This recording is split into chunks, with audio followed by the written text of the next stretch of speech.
Hello dear students, welcome back. तो आज हम लोग पढ़ने जा रहे हैं क्लास 12 केमिस्ट्री का चैप्टर नंबर 4, जिसका नाम है केमिकल काइनेटिक्स। सो क्वेश्चन आता है कि हम लोग केमिकल काइनेटिक्स पढ़ेंगे क्यों, इसके पीछे रीज़न क्या है। तो देखो, बहुत सारी इंडस्ट्रीज होती है, जैसे आपकी ड्रग्स इंडस्ट्री हो गई, फर्टिलाइजर इंडस्ट्री हो गई, या फार्मास्यूटिकल्स इंडस्ट्रीज हो गई, पार्ट ऑफ ड्रग्स इंडस्ट्री।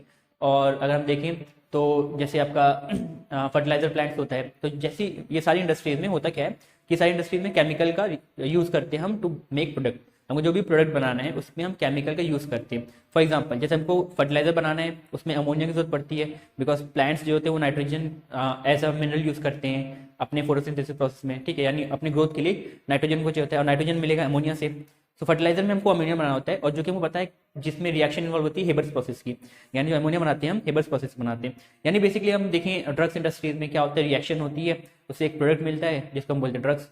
तो हर ऐसे की जितनी भी केमिस्ट्री मतलब केमिकल इंडस्ट्रीज है जहाँ पे केमिकल रिएक्शन करवा के हम प्रोडक्ट बनाते हैं, तो वहाँ पे हमको ये जानना जरूरी है कि ये रिएक्शन फिजिबल है कि नहीं, क्या ये रिएक्शन होगी कि नहीं होगी। फर्स्ट क्वेश्चन आता है क्या ये रिएक्शन होगी कि नहीं होगी। तो यहाँ पे हम क्वेश्चन देखते हैं कि पहले की रिएक्शन होगी कि नहीं होगी।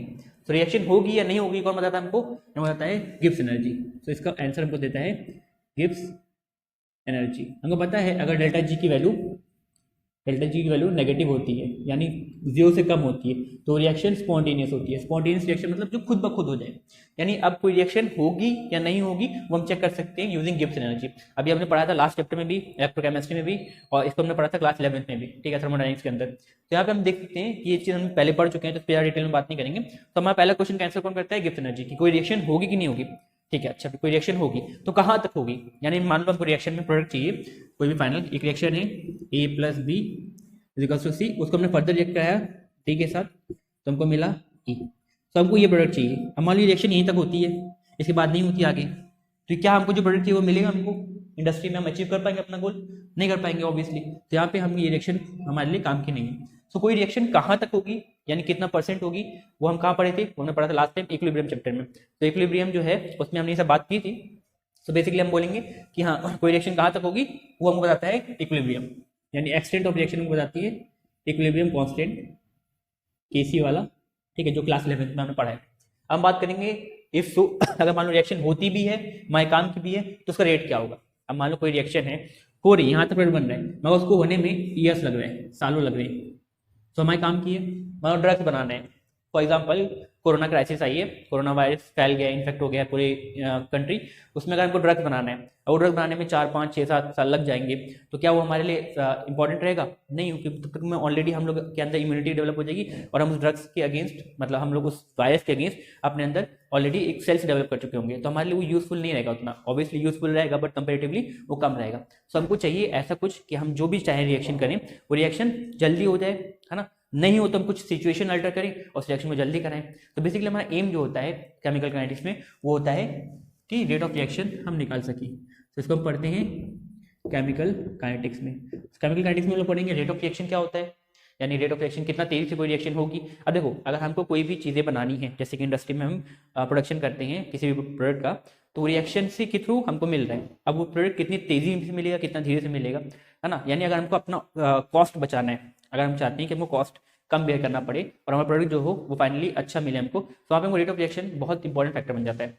बिकॉज रेट ऑफ रिएक्शन अगर तेज होगा तो हमको जल्दी जल्दी प्रोडक्ट मिलेगा और हम जल्दी जल्दी सप्लाई कर सकते हैं उसको, है ना। तो यहाँ रेट ऑफ रिएक्शन जानना बहुत जरूरी है। तो रेट ऑफ रिएक्शन हम पढ़ते हैं केमिकल काइनेटिक्स में। तो इस चैप्टर में हम लोग पढ़ेंगे रेट ऑफ रिएक्शन क्या होता है, रेट ऑफ रिएक्शन कौन कौन से फैक्टर्स पे डिपेंड करता है, इन टेम्परेचर बढ़ाने से क्या होगा, प्रेशर बढ़ाने से क्या होगा, एंड ऑल दिस थिंग्स हम लोग पढ़ेंगे केमिकल काइनेटिक्स में। और बहुत सारी चीज़ें हैं जिसको हम पढ़ेंगे प्रीवियस ईयर क्वेश्चन के साथ, प्रीवियस ईयर क्वेश्चन देखते हुए हम सारी चीज़ें पढ़ेंगे। तो स्टार्ट करते हैं केमिकल काइनेटिक्स। इसमें हमारा पहला टॉपिक जो रहेगा वो रहेगा रेट ऑफ रिएक्शन, ठीक है। तो हम लोग बात करेंगे रेट ऑफ रिएक्शन की, क्योंकि इस चैप्टर में हमारा मेन एम क्या है, रेट ऑफ रिएक्शन को डिटरमाइन करना। तो देखो रेट ऑफ रिएक्शन क्या होती है, पहले बात करें रेट ऑफ रिएक्शन, तो वही रिएक्शन कितना तेजी से होगी या कितना स्लो होगी, that is rate of reaction. अब रिएक्शन 3 तरीके की होती है, देखो एक होती है वेरी फास्ट रिएक्शन, एक होती है वेरी फास्ट रिएक्शन, एक होती है मॉडरेट रिएक्शन, एक होती है वेरी स्लो रिएक्शन, ठीक है, वेरी स्लो रिएक्शन। अब जैसे कुछ रिएक्शन होती है बहुत तेज होती है, बहुत तेज होती है, मतलब 1 सेकंड भी नहीं लगता उनको होने के लिए। ऐसी रिएक्शन होती है जैसे मान लो आपका कोई रिएक्शन है एसिड और बेसिस की, मान लो HCl प्लस NaOH, ये रिएक्शन बहुत तेज होती है, इसमें आपको सॉल्ट मिल जाएगा तुरंत NaCl प्लस H2, है ना। या तो अगर हम बात करें आयनिक रिएक्शन जैसे Na प्लस Cl माइनस, ये बना देगा NaCl। तो ये सब रिएक्शन जो होते हैं ना जिसमें आयंस इन्वॉल्व होते हैं यानी चार्जेस इन्वॉल्व होते हैं, तो ये इनके अंदर आयनिक फोर्स होती है और आयनिक फोर्स बहुत तेजी से रिएक्ट करती है और रिएक्शन करा देती है। यानी ये रिएक्शन मान लो लेट से बहुत जल्दी हो जाएगा, फ्रैक्शन ऑफ सेकंड्स में, यानी इतना सेकंड लगेगा इसको होने में। एग्जाम्पल ले लें तो इतना सेकंड में हो जाएगा, तो कोई रिएक्शन बहुत तेजी से हो जा रही है तो उसमें हम रेट ऑफ रिएक्शन निकाल करेंगे क्या। अब मान लो अगर हमको एक टाइम पीरियड बताना है कि हाँ ये रिएक्शन इतनी जल्दी हो जाएगी ठीक है, और उसको होने में 1 सेकंड भी नहीं लगेगा, तो उसको जान के क्या फायदा हमारे लिए रेट ऑफ रिएक्शन, बिकॉज हम कैलकुलेट नहीं कर पाएंगे, इतना तेजी रिएक्शन हो रही है कि हम जान ही नहीं पाएंगे। जब तक हम सोचेंगे कि अच्छा मेजर करते हैं कितना प्रोडक्ट बना, तब तक वो प्रोडक्ट बन चुका होगा, रिएक्शन कंप्लीट हो चुकी होगी। तो इस रिएक्शन को हम पढ़ते नहीं है केमिकल काइनेटिक्स में, क्योंकि ये हमारे कैलकुलेट नहीं कर सकते, तो पढ़ेंगे क्यों। बात करें वेरी स्लो रिएक्शन, जैसे मान लो अगर हमारे पास है आयरन, इसको हमने ऑक्सीजन से रिएक्ट कराया और बना Fe2O3, जिसको हम बोलते हैं रस्टिंग ऑफ आयरन। ये प्रोसेस कितना टाइम में होता है, रस्टिंग ऑफ आयरन बहुत बहुत साल लग जाते हैं, यानी 1 साल भी लग सकता है, 7-8 महीना भी लग सकता है, 9 महीना भी लग सकता है ना, बहुत टाइम लग सकता है। ठीक है, तो उस टाइम अगर हम स्लो रिएक्शन की बात करें जैसे कि रस्टिंग ऑफ आयरन है या conversion of diamond into graphite, diamond भी जो होता है वो भी ग्रेफाइट बन जाता है कुछ टाइम बाद। ठीक है, अब जैसे गोल्ड है गोल्ड भी कुछ टाइम बाद उसमें भी कोरोजन हो जाता है, मतलब बहुत बहुत बहुत टाइम बाद, है ना, मतलब बहुत इनफाइनाइट टाइम में बोल सकते हैं। तो ये सब जो रिएक्शन है इसमें जो टाइम पीरियड है वो बहुत ज़्यादा है, मतलब बहुत ज़्यादा ईयर्स में लगता है ये टाइम। अब ठीक है, इसमें रेट ऑफ रिएक्शन निकाल के हमें कोई फायदा भी नहीं होगा, क्यों नहीं होगा, बिकॉज ये रिएक्शन इतनी स्लो है कि अगर हम रेट ऑफ रिएक्शन निकालें 1 साल में होगा तो इंडस्ट्री में हमारे किसी काम का नहीं हो। ठीक है, इंडस्ट्री में अगर हमको चाहिए तो हम चाहेंगे जैसे ज़्यादा हम 1 घंटा 2 घंटा 3 घंटा 1 दिन में कोई चीज़ बन जाए हमारी। अब ऐसे तो नहीं चाहेंगे ना कि वो सालों में हम वेट करते रहे, इंडस्ट्री खोले यार तो 1 साल बाद हमको फिर वहाँ से एक प्रोडक्ट बना उसको हमने मार्केट में बेचा, तो जितना साल हमारा पुराना लेबर का कॉस्ट आ गया, मशीन कॉस्ट आ गया, सारी चीज़ें आ गई, उससे जितना पैसा हमने कमाया उतना वापस दे दीजिए उसको, काम खत्म। यानी हम लोग कुछ अर्निंग नहीं करेंगे, तो ऐसा तो चाहेगा नहीं कोई इंडस्ट्री, यानी इसको चाहिए कि नहीं कोई रिएक्शन जल्दी लो, हम सामान बेचते रहे और पैसा मिलते रहे। तो यहाँ पे ये रिएक्शन भी हमारे काम की नहीं है, स्लो रिएक्शन इसको भी नहीं पढ़ते हम पढ़ते हैं मॉडरेट रिएक्शन, ऐसी रिएक्शन जो बहुत मतलब ना जल्दी हो ना बहुत फास्ट, मतलब ना बहुत फास्ट हो ना बहुत स्लो हो, यानी वो मॉडरेट स्पीड में हो जाए। अब उसमें क्या होता है, उसमें हम क्यों पढ़ते हैं ये सब चीज़ें, देखो हमारा मेन एम होता है कि अगर रिएक्शन तेज नॉर्मल हो रही है तो कितना टाइम में होगी वो टाइम निकाल सकें। तो टाइम कितना होगा, लेट्स से टी टाइम में हो रही है वो टाइम कितना होगा, 3 दिन 3 घंटा 2 घंटा, वो टाइम कितना होगा वो निकाल सकें। ठीक है, ताकि हम उस हिसाब से अपना सारा सेटअप अरेंज कर सकें, उसी हिसाब से हम अपना सारा प्रोसेस डिजाइन कर सकें, है ना। सारी चीज़ें उसी हिसाब से अरेंज करने के लिए हम क्या करते हैं, टाइम पीरियड निकालते हैं। और अगर मान लो होता है तो अगर हम कुछ फैक्टर्स को अल्टर कर दें, यानी कुछ फैक्टर्स हम चेंज कर दें, जैसे टेम्परेचर हो गया, जैसे आपका प्रेशर हो गया, जैसे nature of solute and solvent हो गया, तो हम कुछ भी चीज़ों को चेंज करके क्या इस टाइम को और कम कर सकते हैं, यानी रेट ऑफ रिएक्शन को और बढ़ा सकते हैं। ठीक है, तो ऐसा भी कर सकते हैं तो भी हमारा अच्छा है। जैसे मान लो कोई काम अगर हमारा 3 दिन बाद हो रहा है, कोई रिएक्शन प्रोडक्ट 3 दिन बाद बन रहा है, अगर वो हमको 3 घंटे बाद मिल जाएगा तो हमारे लिए तो अच्छा ही है, जितनी जल्दी मिले उतना ज़्यादा अच्छा है। यहाँ पे अगर हम रेट ऑफ रिएक्शन पहली बात तो कितना होगा वो निकालेंगे, उससे कौन से फैक्टर को हम चेंज करेंगे कि ये रेट ऑफ रिएक्शन और ज़्यादा तेज हो जाए। यानी बेसिकली हमारा एम इस चैप्टर में ये रहेगा, रेट ऑफ रिएक्शन निकालना और क्या क्या फैक्टर्स को हम चेंज करें कि रेट ऑफ रिएक्शन हमारा बढ़ जाए या तो कम हो जाए। ठीक है, हम चाहेंगे कहीं कहीं जगह पे कि रेट ऑफ रिएक्शन फ्लो भी हो जाए। लेट्स से हम कभी किधर तो ऐसे भी चाह सकते हैं ना, जैसे हमारा कोई प्रोडक्ट बहुत तेजी से बन रहा है, हम उसको स्टोर नहीं कर पा रहे हैं। मान लो एक रिएक्शन है A+B दे रही है C, ठीक है, एंड उसके बाद एक रिएक्शन है D+E दे रही है F। अब फर्दर ये रिएक्शन करके देंगे एक्स कोई कंपाउंड और हमको ये चाहिए। ठीक है, अभी रिएक्शन बहुत तेजी से हो रही है, A+B हमको C बहुत ज़्यादा मिल रहा है, तो मिल रहा है उसको हम स्टोर करते करते हमारी जगह खत्म हो गई, है ना। और ये धीरे धीरे हो रहा है। ठीक है, मान लो ये 1 घंटे में ये हमारे पास मान लो 10 kg बन गया और ये 10 ग्राम बना, तो इसको हम स्टोर क्या करेंगे, ये बनते जाएगा, इसको स्टोर करेंगे नहीं, तो हम चाहेंगे कि इसकी स्पीड हम थोड़ा सा क्या कर दें, स्लो कर दें इसके बराबर, ताकि ये दोनों एक साथ बने और यहाँ पे प्रोडक्ट भी एक साथ बनते रहे। तो ऐसा भी हम अचीव करना चाह सकते हैं। तो हम रेट ऑफ रिएक्शन को चाहे तो तेज करना चाहें या तो स्लो करना चाहें, बेसिकली हम रेट ऑफ रिएक्शन को अपने कंट्रोल में लेना चाहेंगे। तो यही इस चैप्टर में पढ़ेंगे केमिकल काइनेटिक्स में। ठीक है, समझ में आया। तो हम स्टार्ट करते हुए रेट ऑफ रिएक्शन। तो रेट ऑफ रिएक्शन में क्या होता है, रेट ऑफ रिएक्शन यानी कोई रिएक्टेंट या तो प्रोडक्ट, यानी जितनी भी कॉन्सेंट्रेशन या जितने भी स्पीशीज हैं किसी भी रिएक्शन में, जितने भी रिएक्टेंट्स या प्रोडक्ट हैं किसी भी रिएक्शन में, या कितनी कोई भी स्पीशीज हम बोल सकते हैं। जैसे यहाँ पे क्या है, अगर कोई रिएक्शन में A और प्लस B दिया था ना C, A और B की रिएक्शन में क्या मिला था हमको C, तो A और B क्या हो गया हमारा रिएक्टेंट और C क्या हो गया प्रोडक्ट। तो यहाँ पे जितने भी रिएक्टिंग स्पीशीज हैं वो सब कितनी तेजी से बन रही है या कितनी तेजी से खत्म हो रही है, उसी को हम क्या बोलते हैं, रेट ऑफ रिएक्शन। यहाँ पे बोलते हैं it is the change in concentration of all the species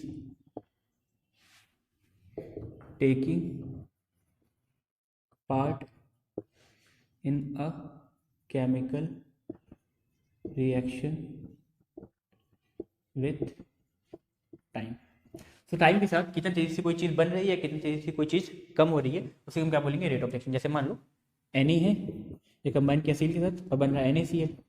हम बोले 1 मिनट में, वैसे रिएक्शन बहुत तेज होती है आपको बताया है, मगर मान लो 1 मिनट में 10 ग्राम NaCl बन रहा है, तो हम क्या बोलेंगे, रेट ऑफ रिएक्शन क्या है, 10 ग्राम पर सेकेंड या मिनट, जो भी जितने देर में बन रहा है। 1 मिनट में बन रहा है अगर 10 ग्राम, तो हम बोलेंगे 10 ग्राम पर मिनट, 10 ग्राम कंपाउंड फॉर्म हो रहा है 1 मिनट में। ठीक है, तो कितना कॉन्सेंट्रेशन चेंज कर रहा है, यानी कितना, पहले मान लो जैसे ये था नमक, हमारे पास 10 ग्राम था, हमने टाइम था उस टाइम 2 सेकेंड, थोड़ी देर बाद हमने देखा 4 सेकेंड बाद ये 20 ग्राम हो गया। यानी यहाँ पे कितना चेंज हुआ नमक के कॉन्सेंट्रेशन में, 20 - 10। ठीक है, कितने टाइम में हुआ, 4 - 2 सेकेंड में, हो जाएगा 10/2 यानी 5 ग्राम पर सेकेंड। यानी देखो 5 ग्राम पर सेकेंड की स्पीड से यहाँ पे कॉन्सेंट्रेशन चेंज हो रहा है। देखो पहले 1 सेकंड में 5 ग्राम रहा होगा, 2 सेकंड में 10 ग्राम हो गया, 3 सेकंड में 15 हो गया, 4 सेकंड में 20 हो गया, सॉरी, यहाँ पे कॉन्सेंट्रेशन की स्पीड में चेंज हो रहा है 5 ग्राम पर सेकंड। तो इसी को क्या बोलेंगे, रेट ऑफ रिएक्शन, यानी कितनी तेजी से यहाँ पे कंपाउंड बन रहा है पर सेकंड, इसी को हम क्या बोलेंगे, रेट ऑफ रिएक्शन। ठीक है, तो रेट ऑफ रिएक्शन होता है ये। अब अगर हम बात करें तो सीबीएसई एग्जाम में 2010 और 2015 में ये क्वेश्चन आया भी है, what is rate of reaction. ठीक है, सीबीएसई के जो बोर्ड्स एग्जाम होते हैं उसमें 2010 और 2015 में पूछा गया what is rate of reaction. Rate of reaction क्या हो जाएगा, रेट ऑफ रिएक्शन को हम ROR से दिखाएंगे। ठीक है, रेट ऑफ रिएक्शन को हम ROR बोलेंगे। रेट ऑफ रिएक्शन जो होता है क्या होता है, change in concentration by time. ठीक है, कितना टाइम उसने लिया और कितनी कॉन्सेंट्रेशन चेंज हुआ है। अब जैसे एक रिएक्शन का एग्जांपल लेकर समझते हैं। जैसे मान लो कोई रिएक्शन है A + B, ये दे रहा है C। ठीक है, या मान लो 2A + B दे रहा है C। जैसे एग्जांपल ले सकते हैं H2 + O2 देता है H2।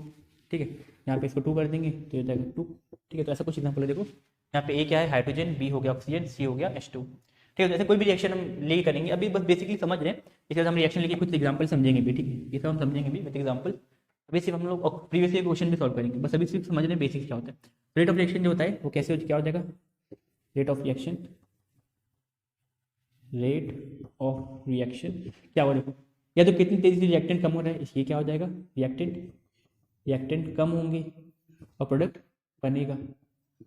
ठीक है, रिएक्टेंट क्या हो रहा है, कम हो रहा है, प्रोडक्ट बन रहा है। ऑब्वियसली जब H2 और O2 मिलेगा तभी तो पानी बनेगा। तो H2O2 क्या होगा, अगर एक सिलेंडर में हमने डाला H2, मान लो एक सिलेंडर में हम इंजेक्ट कर रहे हैं गैस H2 और O2, अब H2 और O2 कंबाइन करेंगे तभी तो पानी बनेगा नीचे H2। जितना तेजी से ये कंबाइन करेंगे उतना तेजी से H2 बनते रहेगा। यानी ये क्या हो रहा है, ये कम हो रहा है रिएक्टेंट, और प्रोडक्ट क्या हो रहा है, बड़ा पानी धीरे बढ़ते रहेगा।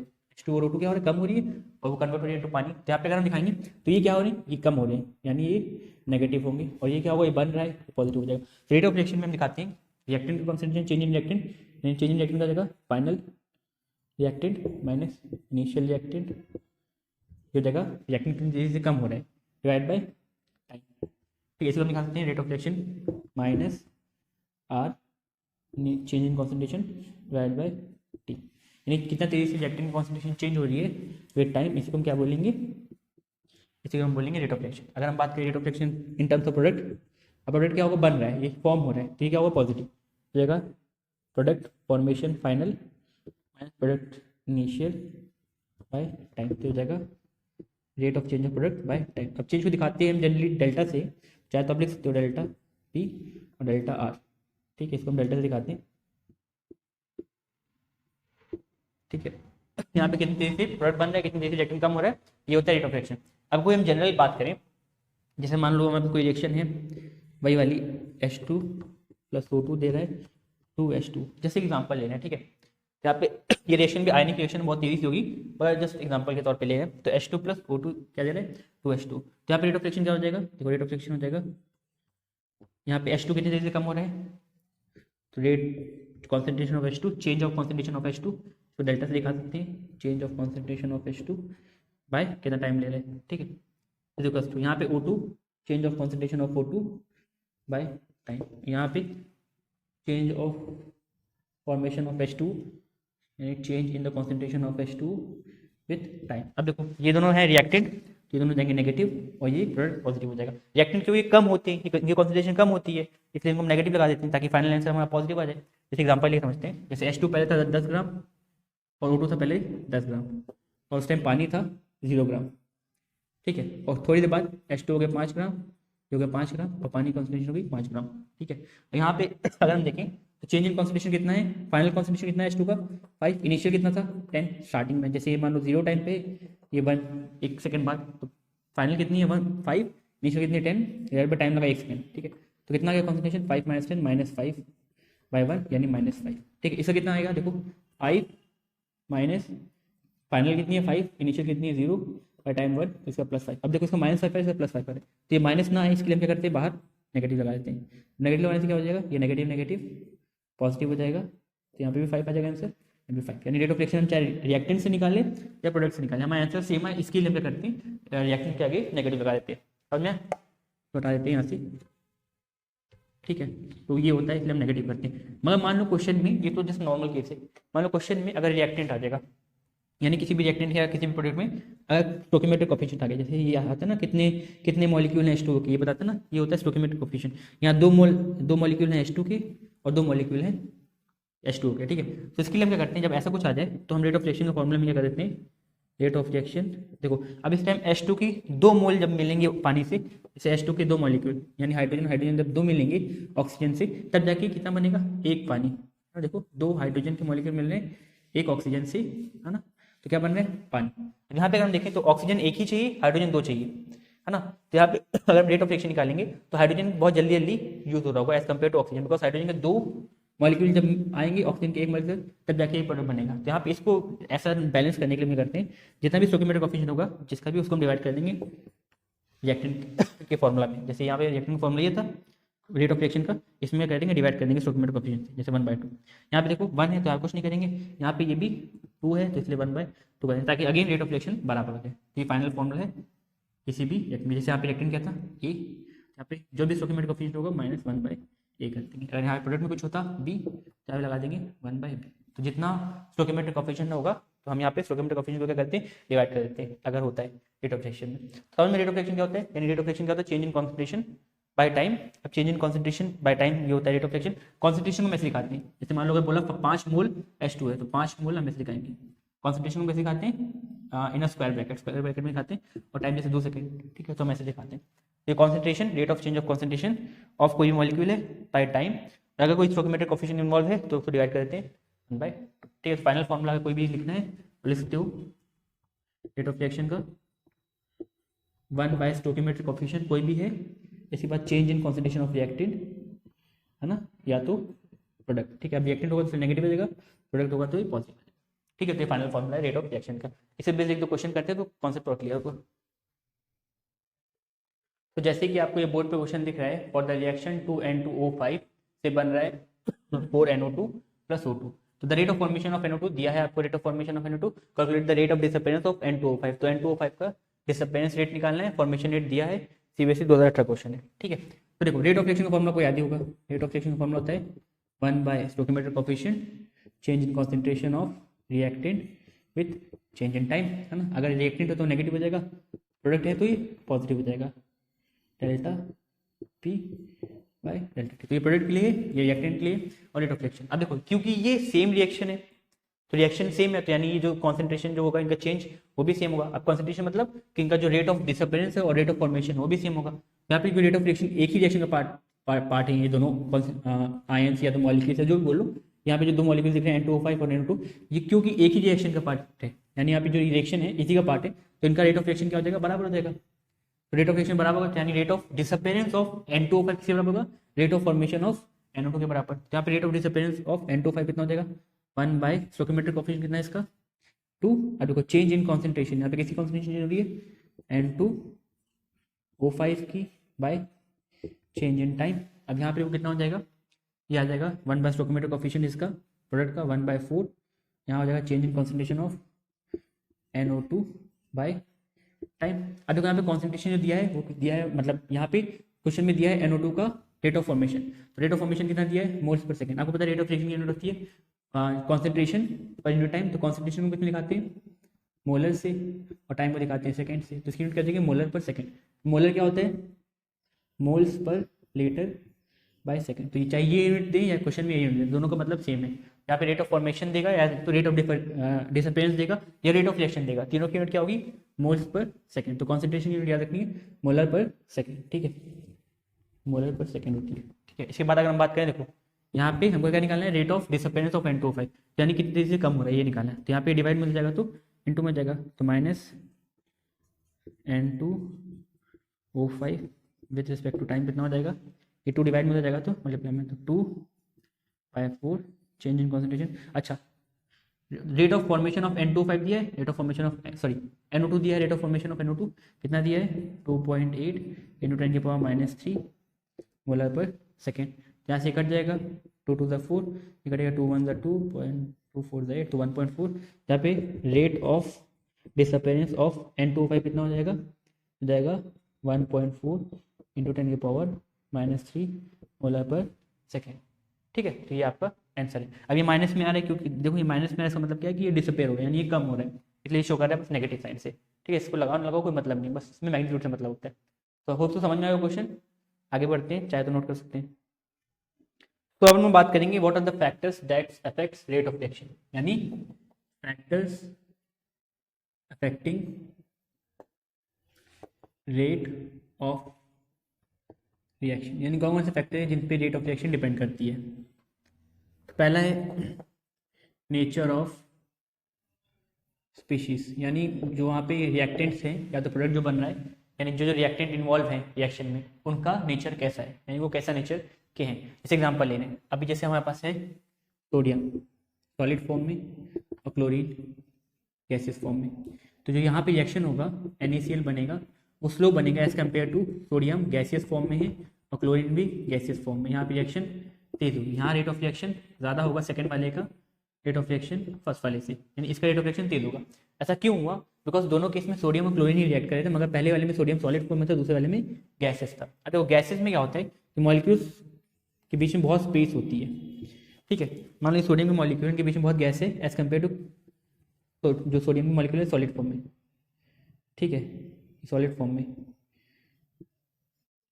ठीक है। अब यहाँ पे देखो, यहाँ पे मान लो क्लोरीन की जो एटम है, क्लोरीन के एटम ये आके ये इसको अटैक कर सकता है, ये इसको अटैक कर सकता है, ये इसको अटैक कर सकता है, और पार्टिकल्स होंगे तो और सीधे अटैक कर सकते हैं, ठीक है, जो जिसको चाहे अटैक कर सकते हैं, because there is a large space जिसमें जाके वो किसी को भी अटैक कर सकते हैं। और मान लो यहाँ पे क्लोरीन के मॉलिक्यूल्स हैं, ठीक है, तो इनको अटैक करने के लिए कम जगह है, अगर ये बाहर वाले को पहले अटैक करेंगे, है ना, उसके फिर अंदर वाले के पास जाएंगे, यानी बेसिकली यहाँ पे स्पेस कम है, इसलिए क्या हो रहा है यहाँ पे रेट ऑफ रिएक्शन बहुत स्लो जा रही है, बिकॉज मॉलिक्यूल आके पहले अटैक कर रहा है, फिर जगह बन रही है, फिर अटैक कर रहा है, यानी इसमें क्या रहेगा, इसको टाइम लगेगा अंदर वाले को अटैक करने में, अंदर वाला फाइनली सेफ रहेगा बहुत टाइम तक, कुछ टाइम बाद जब ये हो जाएगा सारा रिएक्शन तब तक उसको मिलेगा मतलब क्लोरीन का एटम और वो NaCl बनाएगा। यानी यहाँ पे देखो, यहाँ पे क्योंकि ये काफ़ी पैक्ड है तो इसमें अगर अटैक करने में टाइम लगेगा, है ना, और वैसे यहाँ पे ये बहुत खुले हुए हैं, इसे इन पर अटैक करने में टाइम लगेगा। जैसे ऐसा समझ लो, अगर आपके पास पाउडर चीनी होती है, चीनी शुगर है पाउडर फॉर्म में, और एक चीनी एक सॉलिड फॉर्म में बड़ी वाली जो आती है, ठीक है, आप मिलाएंगे कौन जल्दी इजीली मिल जाएगा पानी के अंदर, जो पाउडर फॉर्म में, बिकॉज पाउडर फॉर्म में क्या है, ज़्यादा छोटे छोटे पार्टिकल्स हैं, और जितने छोटे पार्टिकल्स होंगे उतने ज़्यादा इजीली वो पानी के अंदर डिजॉल्व होंगे, है ना। तो यहाँ पे हम देखते हैं कि जितना छोटे पार्टिकल्स हैं ना, वो इजीली उतना डिजॉल्व होते हैं, यानी उतने तेजी से रेट ऑफ रिएक्शन शो करते हैं। पार्टिकल का साइज पहला फैक्टर हो गया, यानी पार्टिकल का साइज जितना छोटा होगा उतना तेजी से रेट ऑफ रिएक्शन होगी, या तो जो गैसेस फेज वाली जो जितने भी मॉलिक्यूल्स हैं एटम्स से वो ज़्यादा तेज से रिएक्ट करेंगे एज कम्पेयर टू सॉलिड में, ठीक है। तो यहाँ पे क्या होता है, नेचर ऑफ स्पीशीज इंपॉर्टेंट है कि नहीं है, because the rate of reaction is greater for gaseous molecules या तो atoms than solid, ठीक है।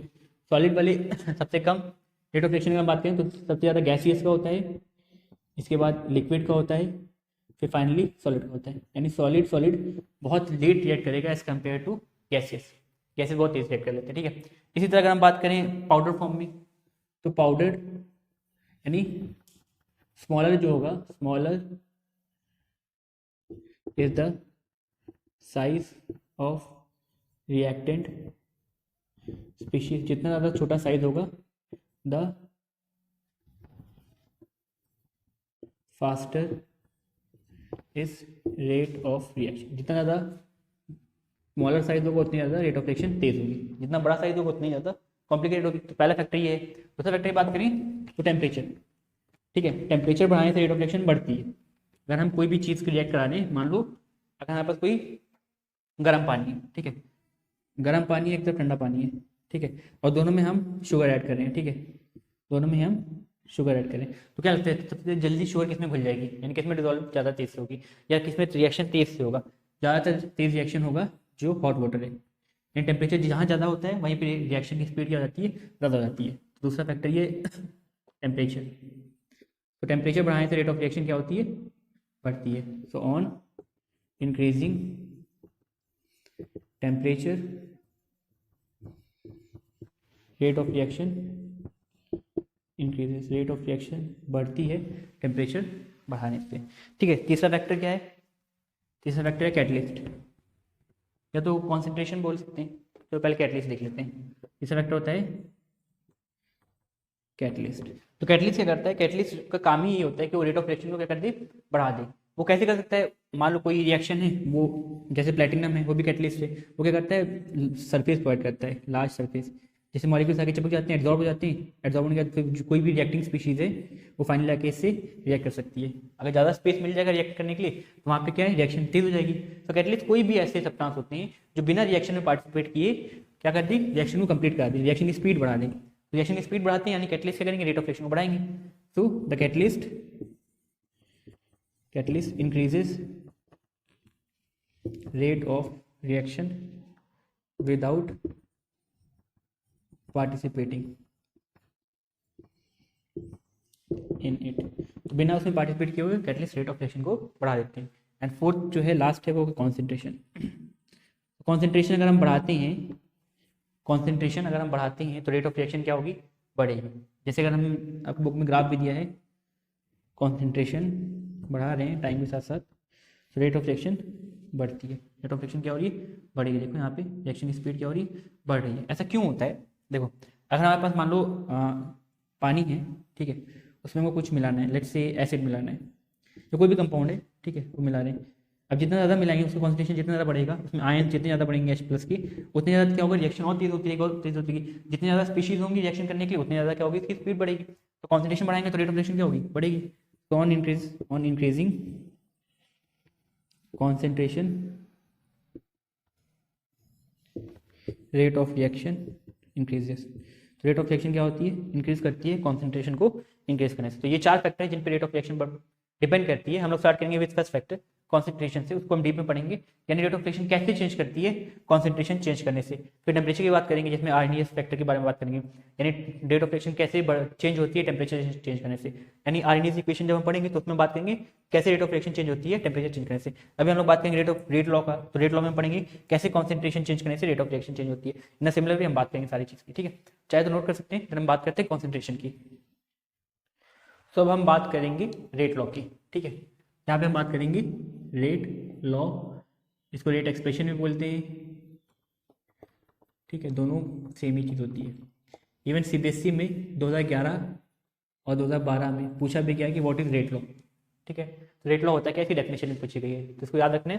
तो देखो अभी हमने पढ़ा है कि जो रेट ऑफ रिएक्शन है, जैसे मान लो कोई एग्जाम्पल लेते हैं, फॉर सम रिएक्शन, कोई एक रिएक्शन है, मे बी लेट्स से कोई रिएक्शन है ए प्लस बी गिव्स सी, ठीक है। तो कोई रिएक्शन है जिसमें ए प्लस बी सी, या एक और ले लेते हैं डी, ठीक है। यहाँ पे ये रिएक्टिंग स्पीशीज है, ये रिएक्ट कर रही है और यहाँ पे क्या हो रहा है, प्रोडक्ट फॉर्म हो रहा है। इस एग्जांपल ले सकते हैं कोई भी एग्जांपल ले लो, जैसे 2H2 + O2, ठीक है, दे रहा है 2H2, ठीक है। तो यहाँ पे अगेन क्या हो रहा है कि दो रिएक्टिंग स्पीशीज कंबाइन हो रही है और हमको क्या मिला, फाइनली प्रोडक्ट। तो यहाँ पे ये हो गया रिएक्टेंट, ये हो गया प्रोडक्ट। तो यहाँ पे कोई भी ऐसी रिएक्शन है, इसमें रेट ऑफ रिएक्शन कैसे डिपेंड करेगी, तो रेट ऑफ रिएक्शन देखो जो होती है, रेट लॉ के हिसाब से जो रेट ऑफ रिएक्शन होती है, रेट लॉ बताता है कि रेट ऑफ रिएक्शन जो है वो क्या होगी, वो डायरेक्टली प्रोपोर्शनल होती है कॉन्सेंट्रेशन की। अभी हमने पढ़ा ना लास्ट में factor affecting the rate of reaction में, हमने देखा था कि कॉन्सेंट्रेशन भी एक फैक्टर है जिससे रेट ऑफ रिएक्शन अल्टर होती है, यानी कॉन्सेंट्रेशन बढ़ाने से रेट ऑफ रिएक्शन बढ़ती है, मैंने बात किया था। तो रेट लॉ ये बोलता है कि कॉन्सेंट्रेशन बढ़ाने से रेट ऑफ रिएक्शन बढ़ती है, तो रेट ऑफ रिएक्शन बढ़ेगी किस रहेगी, कॉन्सेंट्रेशन बढ़ाने से। यहाँ पे कॉन्सेंट्रेशन कौन सी, ए और बी है, तो ए और बी कॉन्सेंट्रेशन है, तो इनको बढ़ाएंगे तो रेट ऑफ रिएक्शन बढ़ेगी। कितना बढ़ेगी, तो देखो ये होता है ए की पावर एक्स बी की पावर वाई। अब यहाँ हम लिख रहे हैं ए की पावर एक्स बी की पावर वाई, यहाँ हम ये नहीं लिखे ए की पावर ए बी की पावर बी, ये गलत है, ये नहीं होता। रेट ऑफ रिएक्शन क्या होता है, ए की पावर एक्स बी की पावर वाई।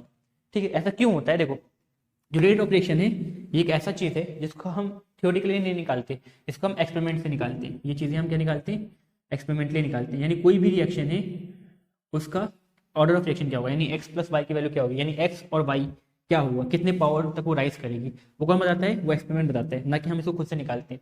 किसी किसी केस में एक्स और वाई ए और बी के बराबर हो सकता है, मगर नॉट मतलब मेजोरिटी ऑफ द टाइम ऐसा जरूरी नहीं कि एक्स और वाई ए और बी के बराबर हो, कभी इधर होता है कभी इधर नहीं होता। तो ये क्वेश्चन में आपको दिया रहेगा एक्स और वाई की वैल्यू कितनी है, नहीं दिया होगा तो ऑर्डर ऑफ रिएक्शन के फॉर्म में दिया होगा, यानी भी हम क्वेश्चन करेंगे तो क्लियर होगा। बहरहाल अभी सिर्फ इतना बात ध्यान रखने, जो रेट ऑफ रिएक्शन वो किसकी प्रोपोर्शनल होती है, कॉन्सेंट्रेशन की कुछ पावर के बराबर, यानी कुछ पावर है एक्स एंड वाई उसकी कॉन्सेंट्रेशन के बराबर होती है।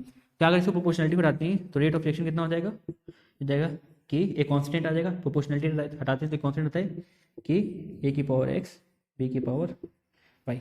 ये रेट ऑफ रिएक्शन हम डिफाइन करते हैं इन टर्म्स ऑफ के ए की पावर एक्स बी की पावर वाई। केस क्या है, रेट कांस्टेंट। अब ये जो रेट कांस्टेंट है इसकी यूनिट चेंज होती रहती है, यानी रेट कांस्टेंट की वैल्यू कितनी होगी ये डिपेंड करता है कि वो कौन से ऑर्डर का रिएक्शन है, इसको हम आगे पढ़ेंगे भी थोड़ी देर में। बट यहाँ पे हम बताएं रेट लॉ क्या होता है, तो रेट लॉ क्या बोलते हैं कि the rate of reaction is directly proportional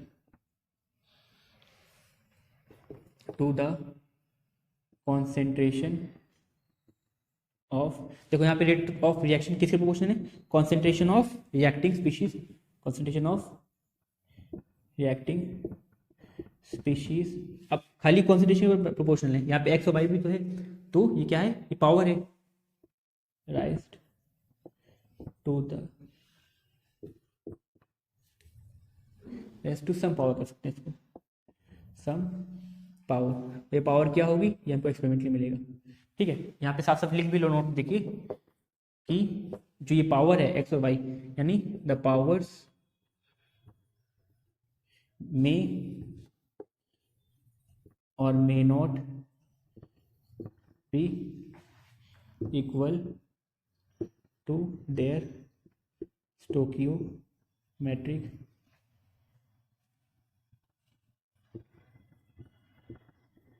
coefficient, यानी जो पावर है ये स्टोकियोमेट्रिक कोफिशिएंट के बराबर हो भी सकती है नहीं भी हो सकती है। अब हम यहाँ पे एक्स और वाई की जो वैल्यू है निकालेंगे एक्सपेरिमेंटली, तो ये कैसे निकालते हैं एक्सपेरिमेंटली। तो ये था आपका रेट ऑफ रिएक्शन का फॉर्मूला। तो रेट ऑफ रिएक्शन अब से जब हम निकालेंगे तो कैसे निकालेंगे, एक्स ए की पावर एक्स बी की पावर वाई।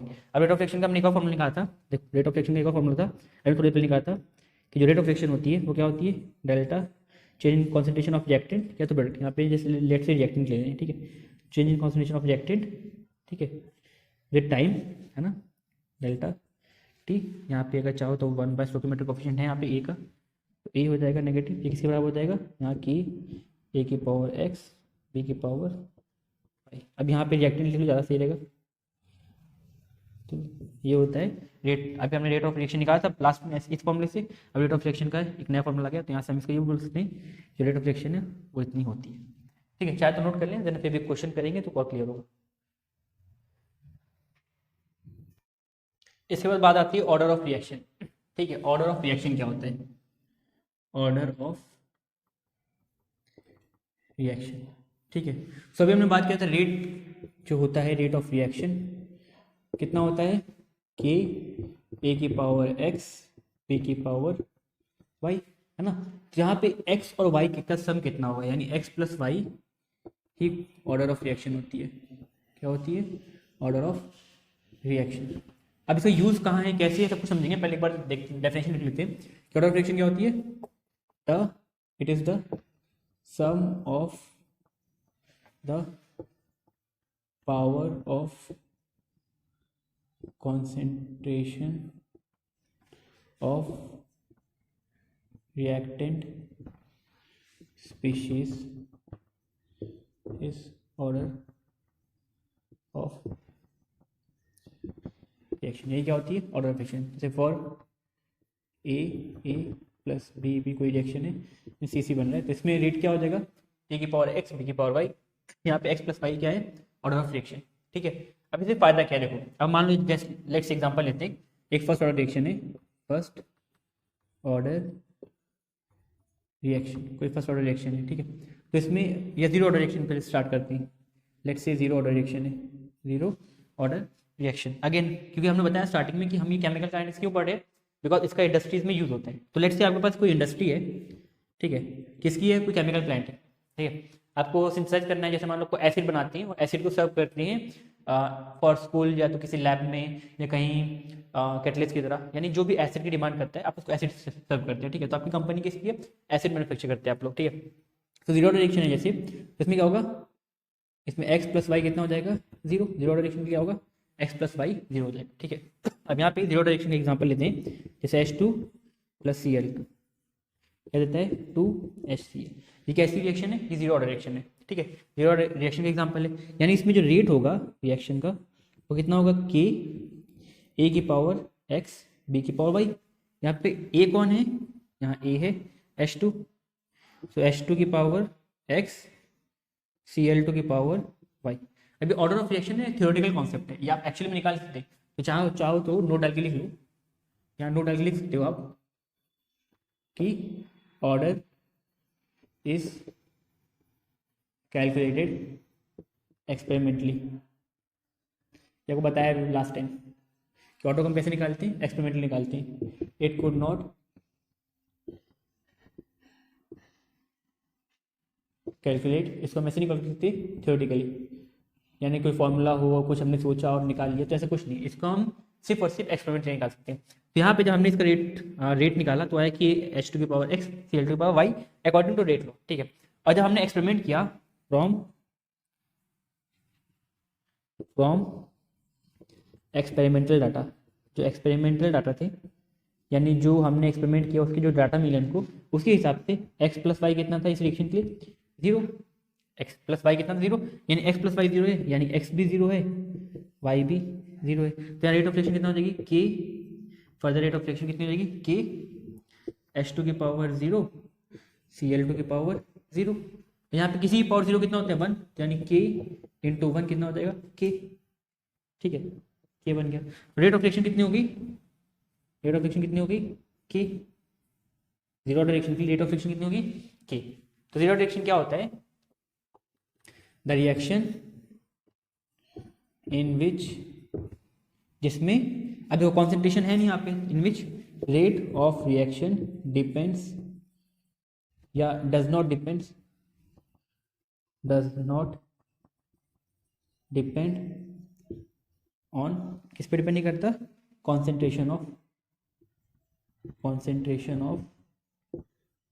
स्पीशीज, यानी जो स्पीशीज हैं जो इन्वॉल्व हो रही है रिएक्शन में उन पे डिपेंड नहीं करता। अब मान लो जैसे कि आपने पढ़ा है रेट ऑफ रिएक्शन क्या होती है, तो आपने देखा है कि रेट ऑफ रिएक्शन जो है कॉन्सेंट्रेशन बढ़ाने से रेट ऑफ रिएक्शन बढ़ती है, ठीक है। तो कॉन्सेंट्रेशन बढ़ाने से रेट ऑफ रिएक्शन बढ़ती है, आपने इतना सीख लिया। अब आपने अप्लाई किया इसको अपने HCl वाले प्लांट में, जब HCl के इंडस्ट्री के जो मालिक हैं अभी आप, तो आपने HCl वाली इंडस्ट्री में अप्लाई किया कि आप HCl बना रहे हैं, वहाँ पे आप चाहे तो H2 की कॉन्सेंट्रेशन और Cl2 की कॉन्सेंट्रेशन जितना बढ़ा ली हमको पता है रेट ऑफ रिएक्शन क्या रहेगा, कॉन्स्टेंट रहेगा, बिकॉज वो किस पे डिपेंड कर रहे हैं, कॉन्स्टेंट पे, के पे, वो कॉन्सेंट्रेशन पे डिपेंड नहीं कर, यानी आप चाहे जितना कॉन्सेंट्रेशन डाल ले, यानी H2 और O2 आप पूरा सर्व कर दिए इसके अंदर पूरा टैंक में भी, तो भी वो रेट ऑफ रिएक्शन पे कोई फर्क नहीं पड़ेगा, बिकॉज रेट ऑफ रिएक्शन किस पे डिपेंड करती है, कॉन्सेंट्रेशन पे डिपेंड नहीं करती जीरो ऑर्डर रिएक्शन के लिए। तो यहाँ पे जीरो ऑर्डर रिएक्शन जितनी भी होंगी उसमें आप कॉन्सेंट्रेशन जितना बढ़ा लें उसमें उस रिएक्शन पे कोई फर्क नहीं आएगा, उस रिएक्शन के रेट पे कोई फर्क नहीं आएगा। तो यानी ऑर्डर ऑफ रिएक्शन हम क्यों पढ़े, तो थोड़ा समझ में आए, ऑर्डर ऑफ रिएक्शन हम इसलिए पढ़े हैं कि हम देख सकें कि कौन कौन सी रिएक्शन है जिसमें कॉन्सेंट्रेशन बढ़ाने से रिएक्शन की स्पीड बढ़ती है, कौन कौन सी रिएक्शन है जिसमें कॉन्सेंट्रेशन बढ़ाने से रिएक्शन की स्पीड नहीं बढ़ती, और कौन कौन सी रिएक्शन है जिसमें कॉन्सेंट्रेशन बढ़ाने से रेट ऑफ रिएक्शन बहुत बहुत बढ़ता है, ठीक है। जैसे सेकंड ऑर्डर रिएक्शन है, थर्ड ऑर्डर रिएक्शन है, तो इसमें रेट ऑफ रिएक्शन बहुत तेजी से बढ़ जाती है कॉन्सेंट्रेशन बढ़ाने से। और जीरो ऑर्डर रिएक्शन है, फ्रैक्शनल ऑर्डर, मतलब जैसे कोई फ्रैक्शन है 1/2 छोटा फ्रैक्शन है, तो उसमें क्या है रेट ऑफ रिएक्शन बहुत स्लो होगी अगर हम क्या करेंगे कॉन्सेंट्रेशन बढ़ाएंगे, यानी हम बहुत ज़्यादा कॉन्सेंट्रेशन बढ़ा देंगे ना तब जाकर थोड़ी सी रेट ऑफ रिएक्शन बढ़ेगी, तो उसमें कॉन्सेंट्रेशन बढ़ाने से कोई मतलब होगा नहीं हमारे लिए। तो आप हम कुछ और करेंगे, वहाँ पे शायद से टेम्परेचर बढ़ा के रेट ऑफ रिएक्शन बढ़ा लें या कैटलिस्ट डाल के करा लें। तो यानी हम लोग का मेन एम क्या है कि रेट ऑफ रिएक्शन को बढ़ाना या तो कम करना। तो ऑर्डर ऑफ रिएक्शन क्या करती है, ये लिंक करती है कि कॉन्सेंट्रेशन बढ़ाने से रेट ऑफ रिएक्शन में कितना चेंजेस आएगा। देखो जैसे यहाँ पे कॉन्सेंट्रेशन बढ़ाने से रेट ऑफ रिएक्शन में कोई फर्क नहीं आता है, इसलिए जो भी जीरो ऑर्डर रिएक्शन होगी तो उसमें हमारा मेन एम क्या रहेगा कि टेम्परेचर बढ़ाएं ना कि कॉन्सेंट्रेशन बढ़ाएं, समझ में। तो कॉन्सेंट्रेशन बढ़ाने से कैसे कैसे रेट ऑफ रिएक्शन बढ़ती है वो बताता है कौन, ऑर्डर ऑफ रिएक्शन। तो हमने बात की जीरो ऑर्डर रिएक्शन के लिए। अभी यहीं पर बात करेंगे, इतना समझा? ठीक है, अब हम यहीं पर बात करेंगे किसके लिए,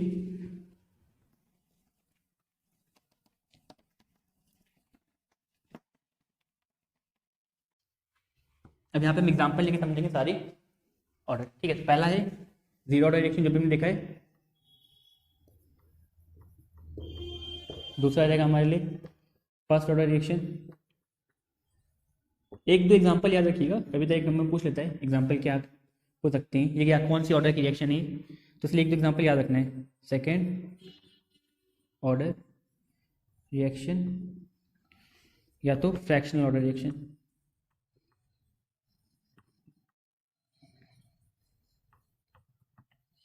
ठीक है, तो हमने जीरो ऑर्डर रिएक्शन की बात की थी। यहाँ पे रेट ऑफ रिएक्शन क्या होता है, यहाँ पे x प्लस वाई होता है 0 और रेट क्या होता है k के बराबर होता है a की पावर 0 b की पावर 0। तो जीरो ऑर्डर रिएक्शन के लिए x प्लस वाई की वैल्यू कितनी जाएगी 0, यानी रेट कितना हो जाएगा, रेट हो जाएगा k के बराबर, रेट कितना हो जाएगा k की बराबर। फर्स्ट ऑर्डर रिएक्शन में क्या होगा, फर्स्ट ऑर्डर रिएक्शन में x प्लस वाई की वैल्यू हो जाएगी, x प्लस वाई की वैल्यू हो जाएगी 1 के बराबर, है ना। तो रेट कितना हो जाएगा, रेट हो जाएगा k a की पावर 1 b की पावर 0 हो सकता है, या तो ऐसे हो सकता है k a की पावर 0 b की पावर 1, यानी किसी एक स्पीशीज पे डिपेंड करेगा, है ना। यहाँ पे रेट जो है किसी एक स्पीशीज पे डिपेंड करेगा, तो रेट कितना हो जाएगा k, कोई भी कोई रिएक्टेंट हो या कोई भी प्रोडक्ट हो, यानी रिएक्टेंट जो भी है उसकी कॉन्सेंट्रेशन 1 होगी। ठीक है, बात करें सेकंड ऑर्डर रिएक्शन की, सेकंड ऑर्डर रिएक्शन में क्या होता है x प्लस वाई कितना होता है 2, x प्लस वाई कितना होता है 2, तो रेट कितना हो जाएगा, ये ऐसा हो सकता है k a की पावर 2 b की पावर 0, ऐसा हो सकता है, या ऐसा भी हो सकता है k a की पावर 1 b की पावर 1, या ऐसा भी हो सकता है k a की पावर 0 b की पावर 2। बेसिकली यहाँ पे जो है रेट किस पे डिपेंड करेगा, रेट डिपेंड करेगा k r की पावर, कोई भी रिएक्टेंट हो उसकी पावर 2। ठीक है, अगर हम बात करें फ्रैक्शनल, तो यहाँ पे x प्लस वाई कितना होगा, फ्रैक्शन में होगा जैसे n बाई m या m बाई n। ठीक है, जहाँ पे m बाई n के फॉर्म में होगा, यानी रेट कैसे होता है, इसमें रेट हो सकता है, रेट होता है कि हो सकता है a पूरा हो, कोई होल नंबर हो 1 2 3, और b क्या हो जाएगा, हो सकता है फ्रैक्शन हो m बाई n, यानी कोई भी पावर क्या होगी, फ्रैक्शन होगी। यानी रेट किस पे डिपेंड करेगा, रेट डिपेंड करेगा कि रिएक्टेंट की पावर m बाई n। ठीक है, यहाँ पे बेसिकली हमको जो मेन चीज़ है जो हमको याद रखना है वो है एग्जाम्पल्स। ठीक है, फर्स्ट ऑर्डर के लिए हमने बताया आपको एग्जाम्पल, फर्स्ट ऑर्डर के लिए क्या था H2 प्लस Cl2 क्या रहता था HCl, जीरो ऑर्डर के लिए था। फर्स्ट ऑर्डर के लिए बात करें तो इसके लिए हो सकता है N2O5, अगर हमने देखा था लास्ट टाइम 2N2O5 जो रिएक्शन में क्वेश्चन किया था, N2O5 कितना रहता है, रहता है आपको, या N2O5 ले लेते हैं सिंपली, NO2 प्लस O, यहाँ पे ये 2N है तो ये 2NO2 हो जाएगा, यहाँ पे O2 हो जाएगा और ये हाफ हो जाएगा। ठीक है, तो ये रिएक्शन है, इसमें रेट ऑफ रिएक्शन किस पे, देखो यहाँ पे स्टोइकियोमेट्रिक कोएफिशिएंट कितना है 1, स्टोइकियोमेट्रिक कोएफिशिएंट कितना है 1, और रेट ऑफ रिएक्शन भी कितना है 1। तो यहाँ पे देखो, यहाँ पे मैच कर लिया, यहाँ पे x जो है वो किसके बराबर हो गया, स्टोइकियोमेट्रिक कोएफिशिएंट बराबर, मगर हर जगह नहीं होता। जैसे यहाँ पे कोई दूसरा एग्जाम्पल ले सकते हैं, जैसे सेकंड ऑर्डर रिएक्शन के लिए 2HI gives H2 plus I2, देखो यहाँ पे भी स्टोइकियोमेट्रिक कोएफिशिएंट के बराबर मैच कर गया, रेट ऑफ रिएक्शन कितना हो गया 2, x प्लस वाई की वैल्यू कितनी होगी 2, यहाँ पे कितना हो जाएगा सेकंड ऑर्डर रिएक्शन। तो कुछ एग्जाम्पल्स आपको याद रखने हैं। ठीक है, रेट ऑफ रिएक्शन का, जैसे जीरो ऑर्डर रिएक्शन में कितना हो जाएगा HCl का फॉर्मेशन, फर्स्ट ऑर्डर रिएक्शन में N2O5 का ब्रेकडाउन, और थर्ड में हाइड्रोजन आयोडाइड का रिएक्शन। ठीक है, तो कुछ एग्जांपल याद रखने, सारे नहीं कुछ याद रखने। अब हम बात करें कि यूनिट कैसे निकालते हैं, देखो मैं बता सबको कि सब के लिए यूनिट डिफरेंट होगी, यानी जितने भी ऑर्डर ऑफ रिएक्शन होंगे सब सारे ऑर्डर ऑफ रिएक्शन के लिए जो यूनिट्स रहती है वो चेंज रहती है। यानी यहाँ पे रेट की, यहाँ पे देखो k की वैल्यू कितनी हो जाएगी, k किसी बराबर है रेट ऑफ रिएक्शन के बराबर, जीरो ऑर्डर रिएक्शन में k किसी बराबर है रेट ऑफ रिएक्शन, और रेट ऑफ रिएक्शन की यूनिट क्या होती है मोलर पर सेकेंड, अभी आपको बताया था, है ना। या तो हम लिखते हैं इसको मोल, मोलर क्या होता है मोल पर लीटर सेकेंड, ये हो गई जीरो ऑर्डर रिएक्शन की यूनिट। फर्स्ट ऑर्डर के लिए क्या हो जाएगी, k की वैल्यू क्या हो जाएगा, देखो यहाँ पे r इंटू में हो जाएगा तो डिवाइड में, तो rate by concentration of reactant, rate of reaction by concentration of reactant. Rate of reaction का फॉर्मूला क्या होता है मोल पर लीटर सेकेंड, है ना। यहाँ पे रिएक्टेंट कॉन्सेंट्रेशन क्या हो जाएगा, रिएक्टेंट फॉर्मूला हो जाएगा मोल पर लीटर, अभी डिवाइड पीरियड में हो जाएगा इंटू हो जाएगा, जगह मोल per litre second into litre by mole, यहाँ से मोल कट गया, लीटर से लीटर कट गया, 1 बाय सेकेंड, इसमें सेकेंड इनवर्स। यानी जो फर्स्ट ऑर्डर रिएक्शन है उसके लिए k की वैल्यू कितनी हो जाएगी, k की यूनिट क्या हो जाएगी सेकेंड इनवर्स। ठीक है। इसी तरह थर्ड ऑर्डर के लिए इसी तरह बाकी सारे ऑर्डर के लिए कर सकते हैं। बेसिकली अगर फॉर्मूला आपको एक चाहिए जिससे हम निकाल सकते हैं रेट ऑफ रिएक्शन किसी भी ऑर्डर का, तो उसके लिए हम क्या कर सकते हैं, फॉर्मूला होता है मोल पर लीटर की power 1 minus n second inverse. ये किसी भी रिएक्शन में आपको रखना है, कोई भी रिएक्शन में यूनिट निकालनी है तो एन की वैल्यू डाल दीजिए, निकल जाएगी। जैसे मान लो फर्स्ट ऑर्डर रिएक्शन के लिए रेट की इक्वेशन कितनी है, सेकंड इनवर्स, तो यहाँ पे 1 डाल दो वैल्यू। फर्स्ट ऑर्डर रिएक्शन के लिए एन की वैल्यू 1 रख दो, तो ये कितना हो जाएगा, मोल पर लीटर 1 माइनस एन कितना है, 1 1 माइनस 1 0 सेकेंड इनवर्स। तो 0 कहते हैं पूरा खत्म हो गया, यहाँ पे कितना आ जाएगा देखो, सेकेंड इनवर्स। तो फर्स्ट ऑर्डर के लिए कितनी आई, सेकेंड इनवर्स।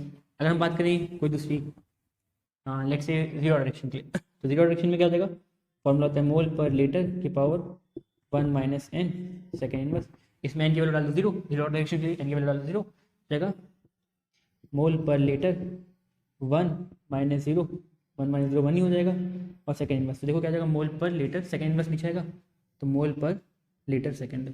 यानी किसी भी ऑर्डर ऑफ रिएक्शन निकालना है, किसी भी रिएक्शन ऑर्डर ऑफ रिएक्शन की रेट कांस्टेंट की यूनिट निकालनी है, तो हम ये फॉर्मूला यूज कर सकते हैं। बेसिकली ये था आपका ऑर्डर ऑफ रिएक्शन। तो ऑर्डर ऑफ रिएक्शन कहाँ जरूरत पड़ता है, किस लिए यूज होता है, सारी चीज़ें आपको बताई चुके हैं, है ना। तो आपको आई होप तो समझ में आएगा ऑर्डर ऑफ रिएक्शन क्या है। तो बस आज के लिए इतने रखते हैं, यानी हमने पढ़ा आज की रेट ऑफ रिएक्शन क्या होता है। ठीक है, रेट ऑफ रिएक्शन किस किस फैक्टर्स पे डिपेंड करता है, उस फैक्टर्स में जो कॉन्सेंट्रेशन फैक्टर्स होता है उस पर रेट ऑफ रिएक्शन कैसे डिपेंड करता है, वो कैसे फाइंड आउट करते हैं। तो वो हम फाइंड आउट करते हैं यूजिंग द कॉन्सेंट्रेशन, यानी कॉन्सेंट्रेशन निकालने के लिए हम यूज करते हैं ऑर्डर ऑफ रिएक्शन या तो रेट लॉ। ठीक है, तो यानी रेट लॉ में हम देख सकते हैं कौन सी रिएक्शन है वो किस कॉन्सेंट्रेशन में डिपेंड करती है। अब जैसे मान लो सेकंड ऑर्डर रिएक्शन है, यहाँ पे सेकंड ऑर्डर रिएक्शन है, तो यहाँ पे देखो अगर हम कॉन्सेंट्रेशन में रेट क्या होगा, रेट ऑफ रिएक्शन की हम बात करें, देखो सेकंड ऑर्डर रिएक्शन के लिए अगर हम रेट ऑफ रिएक्शन की बात करें, रेट ऑफ रिएक्शन किसी बराबर है कि रिएक्टेंट की कॉन्सेंट्रेशन 2 के बराबर है। तो अगर रिएक्टेंट कॉन्सेंट्रेशन हमने 2 कर दिया, यानी रिएक्टेंट को हमने दुगना कर दिया, रिएक्टेंट को अगर दुगना कर देंगे, पहले मान लो रिएक्टेंट था R, अब उसको दुगना कर दिया 2R, यहाँ पे कितना चेंज होगा रेट ऑफ रिएक्शन, 2 का स्क्वायर 4R, देखो कितना हो गया 4R, यानी 4 गुना बढ़ गई रेट ऑफ रिएक्शन। तो जो सेकंड ऑर्डर रिएक्शन होती है, थर्ड ऑर्डर रिएक्शन होती है, उसका रेट बहुत बहुत ज़्यादा तेज हो जाता है जब हम कॉन्सेंट्रेशन बढ़ाते हैं। वैसे कहीं जीरो ऑर्डर रिएक्शन है ना, तो वहाँ पे आप चाहे जितना कॉन्सेंट्रेशन बढ़ाते रहो रिएक्शन को कोई फर्क नहीं पड़ेगा, जैसे चल रही वो चलेगी। ठीक है, सो जैसे आपको एग्जाम आने वाला आपको कोई फर्क पड़ नहीं रहा, तो वैसे सेम वे में यहाँ पे इसको नहीं फर्क पड़ता। ठीक है, चौक था। तो आज के बस इतने रखते हैं, thank you and have a nice day.